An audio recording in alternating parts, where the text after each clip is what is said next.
Introduction to Authorize Net Webhook Events List. Authorize Net is a payment gateway that provides a webhook feature to notify merchants of various events related to transactions and customer information. In this guide, we will explore the advanced features of Authorize Net Webhook Events List and provide practical examples of how to use them effectively.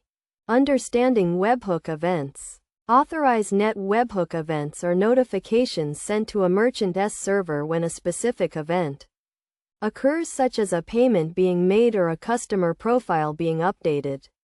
These events can be used to trigger automated actions and improve the overall customer experience.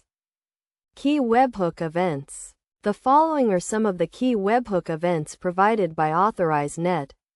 Net authorized payment, net settled payment, net voided payment, net refunded payment, net charged payment, net customer profile action. Practical examples of webhook events.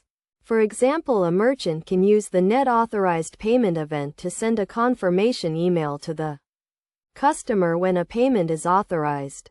Similarly, the net settled payment event can be used to update the order status in the merchant's database. Best practices for implementing webhook events.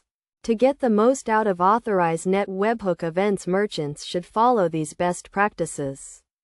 Use HTTPS for webhook URLs to ensure security. Handle duplicate events to prevent errors. Implement retry logic to handle failed events. Test webhook events thoroughly before going live.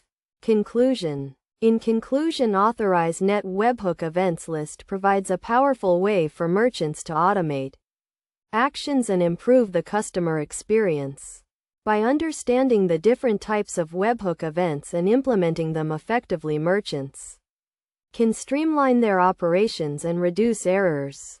By following the best practices outlined in this guide, merchants can ensure a seamless integration with Authorize Net and provide a better experience for their customers.